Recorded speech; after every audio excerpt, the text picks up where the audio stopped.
और एक बात आज आपसे कहना चाहता हूं, अगर किसी गुर्बत की, तंगदस्ती की या मेहनत मजदूरी की वजह से आपका रोजा पुरमुशक्कत है, आपके रोजे में मुशक्कत है, तकलीफ है, तो ये बात हमेशा याद रखिएगा कि जिस नेकी में जितनी तकलीफ होगी, जिस नेकी में जितनी तकलीफ होगी उसका सिला उतना बढ़ा दिया जाएगा।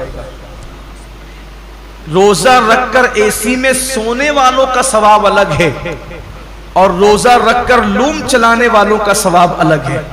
दोनों का सवाब यकसा नहीं है। रोजा रख करके एसी में ऑफिसों में बैठने वालों का अजर अलग है और रोजा रख करके धूप में मार्केट में बैठने वालों का अजर अलग है। वजह क्या है? देखिए, डॉक्टर इकबाल ने इस फलसफे को बहुत अच्छे से समझाया है। इकबाल कहते हैं, अल्फाज व मानी में तफावुत नहीं, लेकिन अल्फाज व मानी में तफावुत नहीं, लेकिन मुल्ला की अज़ा और मुजाहिद की अज़ा और। जो मस्जिद के अंदर खड़े होकर के अजान देता है उसके अल्फाज भी वही है, और जो मस्जिद के अंदर अजान पढ़े उसका मानी भी वही है, और जो जिहाद के सहरा में अजान दे उसका मानी भी वही है और उसके अल्फाज भी वही है। लेकिन जो अजान के का सवाब मस्जिद में खड़े होने वाले मुअज्जिन को मिलता है वो मुजाहिद को नहीं मिलता, इसलिए कि दोनों की अजान में बड़ा फर्क है। मुअज्जिन की अजान पर चंद लोग मस्जिद में आते हैं और मुजाहिद की अजान पर पूरी कौम को अल्लाह कामयाबी और फलाह अता फरमाता है। दोनों में बड़ा फर्क है, इसलिए कि ये अजान पंखों के साए में है, ये अजान छत के साए में है, ये अजान राहतों में है, और वो अजान मुशक्कतों और तलवारों के साए में। दोनों में फर्क है।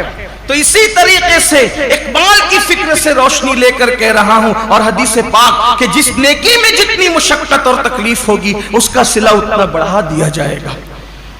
तो लूम चलाने वाले मजदूर कभी गमगीन न हो कि कैसे करें, हिम्मत से काम लीजिए। जहन्नम मत खरीदिए, जहन्नम की अजाब का अजाब मत खरीदिए। अगर अल्लाह की मर्जी किसी को मजदूर बनाया, किसी को सेठ बनाया,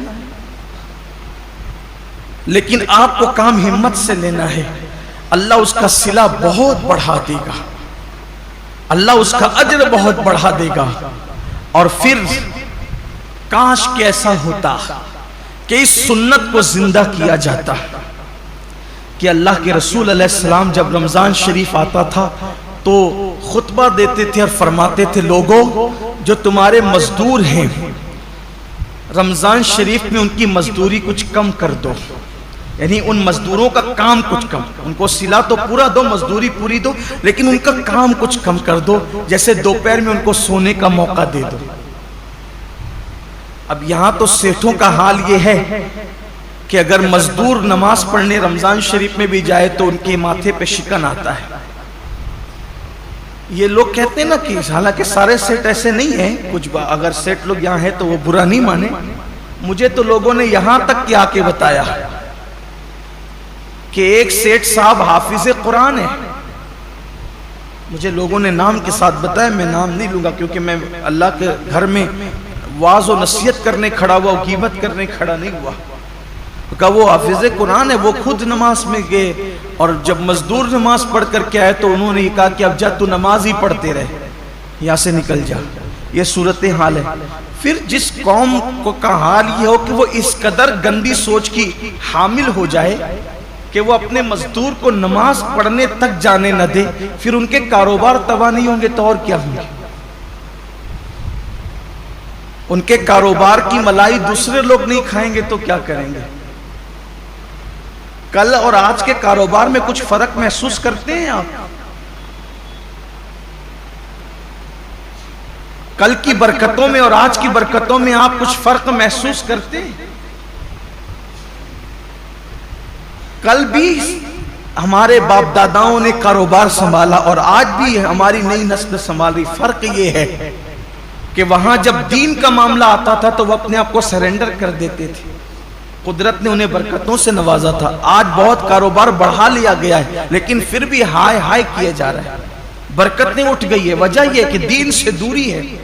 मजहब से दूरी। और इंसान जब जब दीन से दूर होगा तब तक वो रोएगा, तब तक वो पछताएगा, तब तक नाकामी उसके गले का हार बनेगी।